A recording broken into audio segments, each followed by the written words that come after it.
Alright guys, we got a pretty early start to the morning, and I'm a pretty exciting day for you guys. We're finally going down to the machine shop after like a month. It's not their fault, it was my fault, and broken parts, and making decisions, important financial decisions. But we are finally going to the machine shop to pick up the rest of my engine, all the parts that have been refurbished, all the parts that are being thrown in the trash can, the whole 9 yards. I get to kind of finally tell you about and kind of the outcome of what's going on and what my plan is for moving forward. So I'm gonna head down there and load up the truck. I've got a couple other things. I'm gonna go ahead and also, while we're heading down there, I'm gonna pick up the front clip of the Galaxy. I actually dropped it off at sandblasting so I can do some metal work because I can't fit it in a box. So I dropped it off at Alcohol Powder Coating to get sandblasted, so we're gonna pick it up from there. Head there, meet up with Craig. He's the admin for F100 World. As you can see, I'm wearing a shirt right now, actually. I mean, he does all the Facebook F100 World stuff. So he's out in California hanging out with me, so we're gonna make a couple videos together, and we're gonna start off the day by just going down there. He's gonna help me out, move and load stuff, get the block and everything put in the back of the truck, all that good stuff. So without further ado, we're gonna head down to powder coating and get started down there.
Alright guys, I just made it to ECP powder.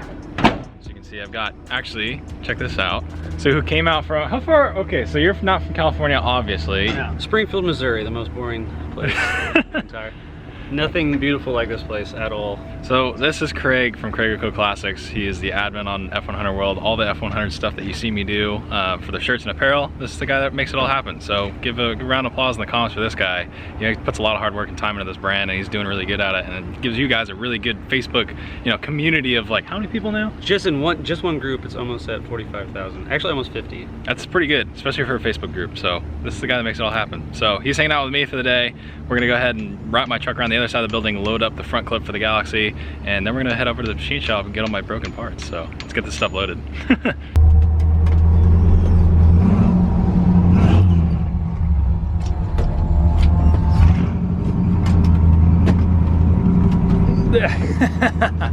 Yeah.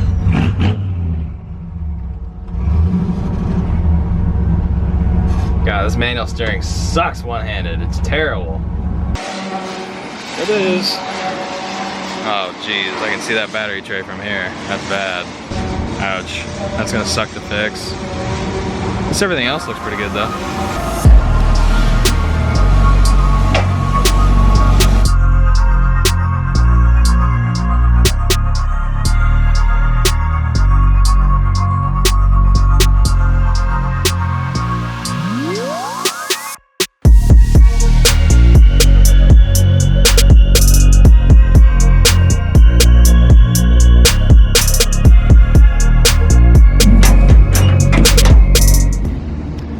So actually everything looks like very surprisingly well. You can see a bunch of these stupid random holes I have to weld up. That's another reason I did this, because like I don't think these ones are supposed to be there. You can tell the difference between a stock hole, which is, you know, an actual punched hole, and then a drilled hole, or, you know, a self-tapped hole. So you can see which ones I'm gonna fill and which ones I'm not. So like random holes like this I wanted to fill. And then the biggest thing was I wanted to repair the battery tray area. So you can see, gosh, the exposure is probably a little bit weird, but you can see this rotted out. I think the battery tipped over. The actual tray, I need to get a new one. So if anyone's got a 64 Galaxy tray, hit me up, battery tray. That sits on top of this, that's gone. But you can see all the metal's really pitted. So what I'll probably end up doing is cutting this out, making a new piece, taking it to work, bead rolling it so it matches the original like height. Then I'll weld this corner up. This I should be able to actually put a tiny piece of 18 gauge in there and weld that, make that look pretty again. And then same with this spot, I'll pretty much weld this and then I'll make this piece. It'll take a little bit of time, but it won't be too hard. Then I got a little tiny corner over here. But other than that, everything looks good. Like the core support itself is, Craig and I, yeah, well, that's the other thing. Craig and Craig over here, this is gonna be really, really weird. We were talking about it last night. We were saying it at dinner, like, what's the name for the order? And he said Craig, and I was like, that's so weird. But anyways, I see no rust in this thing, which is good, because the one that came out of my F100 was, you know, trash. That's why I changed it. So that one's good. So we can, you know, that one I can pretty much just primer. I don't even need to do anything to it, you know. So I'll take a couple more looks at it, but for now it looks pretty good. So this is probably gonna fly away. My strap is way too short, so I can't strap it correctly the way I want to, but that's all right. So what we're gonna do is just pretty much limp our way over to the machine shop and plot my piece of crap engine right there. All right, so just in case, because I have a feeling I didn't make this very clear, I'm not picking up a new engine. I'm picking up parts for an engine that are good and many parts for an engine that are broken. Let's just say this motor was so broken, as you guys saw in the last video I made with it, I'm literally donating them my like cranking rods and pistons because I don't even want them. They're so bad. You know, they're fixable, but I don't want to fix them. They're stock. Why would I waste the money on it? So just want to make sure you guys realize I'm not picking up a brand new engine. I wish I was, but not yet. I can't afford it.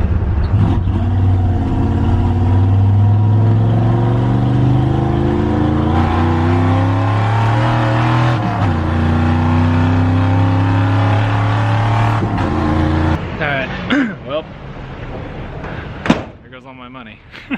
Hey, at least you got a nice dent side though. Hell yeah. Look at that thing.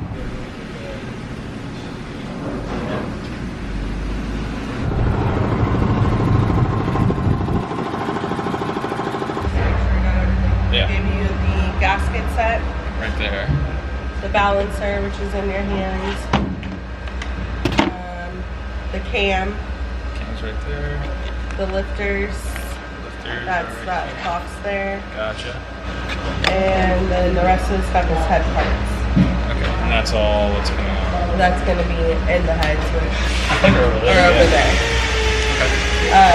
So this is your old block. That's nice. Danny So, true. So the only thing that really needs is cam bearings. Oh, that thing is fine. That I remember. Yeah, I think you could run it at 30. It was 031, you said. You could run it at 30 over. These are all head parts. If you had any like brackets attached to the head. Awesome. Okay.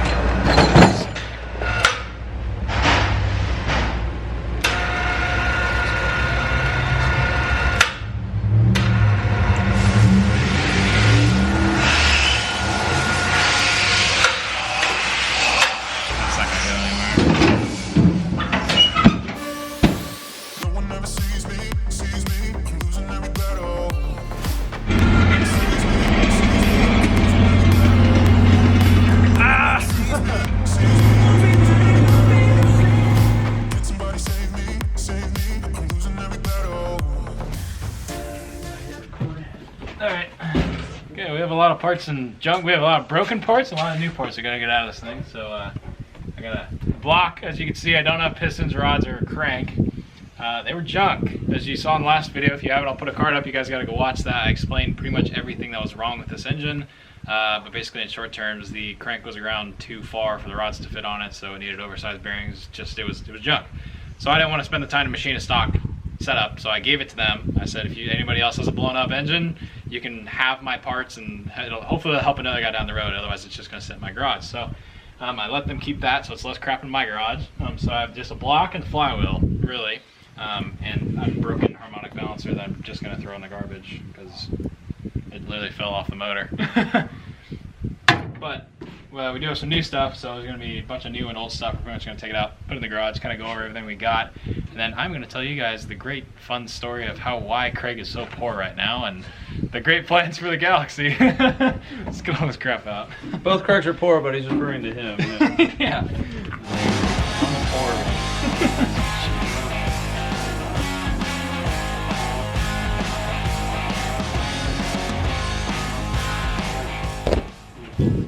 Sure. All right. Well, see, truck's empty, and Craig and I are. That is so weird to say. Weird, I'm still gonna keep saying Craig, that. Nah, I'm the real Craig. I'm Dirty Dan.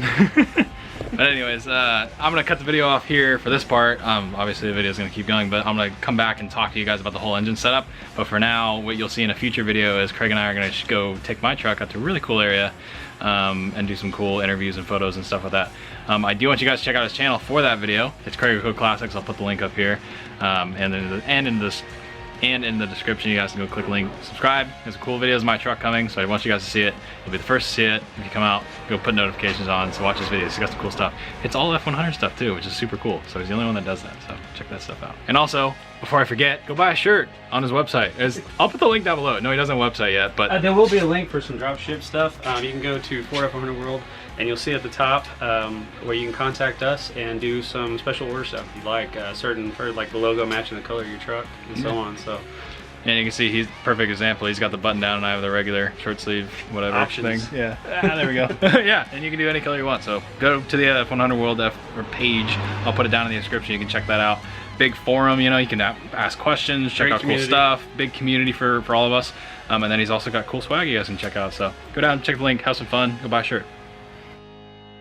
Alright guys, coming back from the last video that you guys just watched. This was the one I posted previously with Craig from F100 World. We were doing a cool video with him and all the other guys. So go watch that video if you haven't already. Anyways, I'm back in the garage. You can see I've got pretty much my engine laid out on the table. So I want to make something really clear. So this is half of the engine for my car.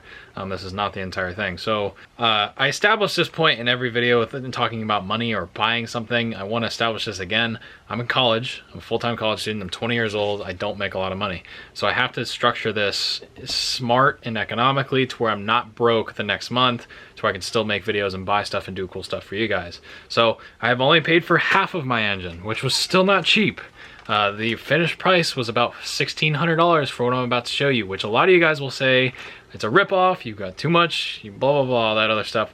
But I just wanted to make sure everything was done professionally, done right the first time, so what you've previously seen with this engine does not happen again. So this is all brand new stuff done by a very credible machine shop that knows what they're doing. Everything I've had basically was junk, and we pretty much made the junk that I had that was sitting on my shelves usable, and if I did not do that, it would have sat on my shelf for many more years. So it kind of makes sense from where I'm coming from. At least it will, just give it time. So I'm gonna kind of run through what we've got real quick, explain why and what it's going on, and pretty much tell you from top to bottom the engine that's gonna end up going in my car. All right, so as you can see, we'll start with the heads and kind of work our way over. So these are my GT40P heads. I believe, if I remember correctly, these are 97 casting. You can kind of see the GT40P logo right there. These are GT40Ps. We have milled these down. They are roughly anywhere from 58s to 60, 61s. These are 60s after they've been decked, cleaned. So you can see we went ahead and put a double valve springs in them. I'm not gonna uncover them just because I don't know when I'm gonna get the short block for this engine yet. So I don't wanna take them apart out of the bag and risk getting them all messed up. So I'm just gonna leave them in the bag. You guys understand what they look like, you get the point. So you can see we did do a double valve spring here to match the bigger camshaft that we're gonna be running. So you can kind of see there's another extra Healy coil in there. We did new exhaust valves because I didn't know this. GT40P heads, I don't know if other Ford heads are like this, but the actual top of the valves where the retainers are all even across the top. So apparently the exhaust valves were shorter, so they had a different spring and retainer, so we needed to ditch those and get an equal length exhaust valve to match the intake, so we can use the same springs and retainers all the way across. So that is what you can see. They're all even, they're all the same, there's no changes there. The whole thing has been Magnaflux, checked, cleaned, free angle valve job. The old valves were machined, all the valve seats were redone. These are literally brand new heads.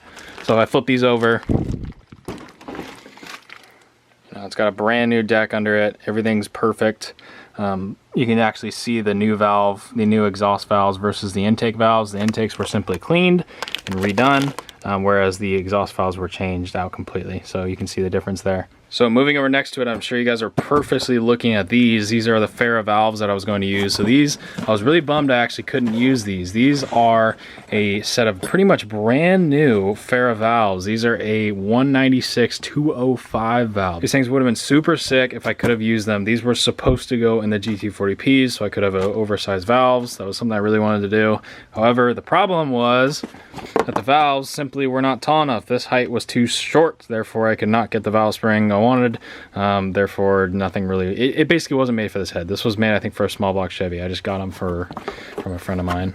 Then going next to it, peeping out over here, is my nice brand new Schneider cam. So the reason that this costed so much money was the motor previously had a flat tappet camshaft in it. So my car had it was an 87 block that was a roller block. It was fitted with a flat tappet cam. It was one of those weird years. My motor was just like the crappiest roller block you know I could possibly get. So I had a flat tappet camshaft. It was puny, sucked, it wasn't installed properly, there was no bolt holding the timing chain to the cam, sheared the front of it off, everything broke.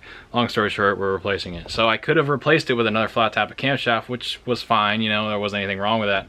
But I decided to go roller because I'm still, obviously you can actually see down in the bottom corner over there, right at the base of my feet, I actually do still have my block. This is the only thing that was good. They literally just cleaned it, honed it out real quick. You can see there's nothing wrong with it. I magnafluxed it. There's no cracks. Everything's literally perfect. It still has brand new freeze plugs in it because this motor was rebuilt, which is not rebuilt properly. So instead of trying to rebuild that engine with all new internals, go back to the machine shop and have them do thousands of dollars of work for a stock engine, I decided to go a different route. I'm actually purchasing a complete short block, which I will talk about whenever I receive it in a whole in-depth video about the motor. But basically I'm going to buy a roller, accepts a actual roller camshaft engine. It is a complete pre-assembled roller short block for the engine with the pistons, the whole rotating assembly, everything's balanced, everything's assembled, so I can literally just bolt on what you see here, drop in the car, and go for it. So it's just a lot simpler. It'll save me the headache. It'll save me the trip to the machine shop. A lot of these things that I have to plan out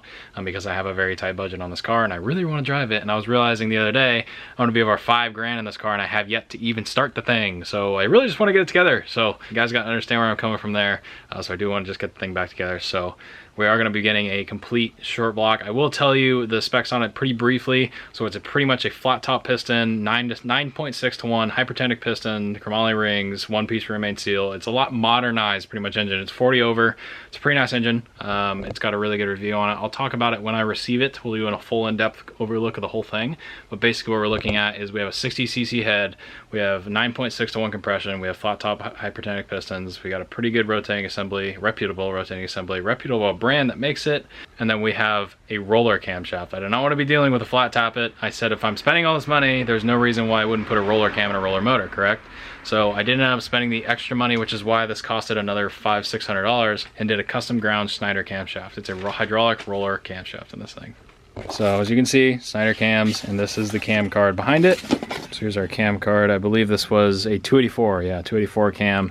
It's a pretty simple setup here. So we have 480 lift, it's a 112 lobe center, you can see in the top right, on a 1.6 rocker, and I'm pretty sure it's got, yeah, 280 duration-ish. Yeah, you can see mostly right there. So it's pretty basic, but I did like Schneider cams. They're pretty local here, so I went with them. And with that comes, this was more expensive than the camshaft. So these are brand new roller lifters. These things were expensive, so yeah, this is my truck has the crappiest basic like 8.7 to 1 flat tap at 302 that makes no power.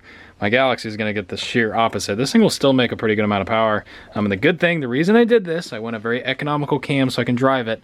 Whenever this motor comes out and that car gets a big block, I can simply go get on Summit, I can get a high lift, high duration race cam and a roller, and I won't have to change these. So again, thinking ahead, I simply got everything to put it together. This is a pretty more torque-based cam, so I don't have to put my foot in it to get the car out of the hole. A lot of you guys have this gigantic misconception that this car weighs 4,000 pounds. This car's gross vehicle weight, ship weight, is 3,680 pounds. It's not a heavy car. It's literally 100 pounds heavier than my truck. I've put my truck on a scale and it weighed 35 and change. My car weighs like 36 and change. And with the interior taken out of it, it weighs less than my truck. So I don't know where you guys are getting this conception from. Just because it's large does not mean it's heavy. They did use this car for NASCAR and drag racing, so it's not really a big car. It just looks physically large. But anyways, you can kind of see generically where I'm going. I have a pretty nice top end on the motor. It's kind of a brand new bottom end. So pretty much from the top to the bottom, it'll be a brand new engine. We'll have a nice new carburetor on it, as well as a Edelbrock Performer intake. Nothing high performance based. It's driver based, you know. And we do have the AOD in the car. So for those of you still watching, I will say that the AOD might not stay in it. I think I can get a C4 for the car that I know works, so I don't have to take that out, spend another couple $1,000s getting a training rebuilt. So I can simply pop a C4 in there. I just won't have the overdrive, but I do have a 3.0 gear, so it should turn a pretty good RPM on the freeway. So everything you see here is basically revolving around the fact that I'm gonna drive this car a lot. So you're gonna see that car a lot. And the reason I'm building it this way is so I can drive it a lot while that's apart. This is the whole point of this. This is not a high performance engine. I don't wanna be getting 8 miles to the gallon. I don't wanna be only putting 91 octane in this or 93 or whatever race gas in it. And I wanna be able to just drive the thing and enjoy it, because this is gonna cost just as much money, if not a lot more, than what the Galaxie is costing me right now. So gotta keep that in mind. Thanks for sticking with me through this entire learning experience. This was the most expensive learning experience I've ever done. I thought my 5-speed was expensive, then I built a motor. You can see the broken engine parts behind me. There's a lot going on basically. So thank you guys for watching, liking, watching all the way through the videos. Let me know what you think. It means a lot to me. It helps me. When you like the videos, it gets my videos out there. It helps more people watch my videos. It generates a little more income to help me pay for the motor. I don't make much money, as I said, so any little bit helps. So thank you guys so much for the ones that are watching all the videos all the way through, liking, comment, sharing, all that good stuff. It really does mean the world to me. So thank you guys so much. Like the video, and I'll see you guys in the next video. Bye, guys.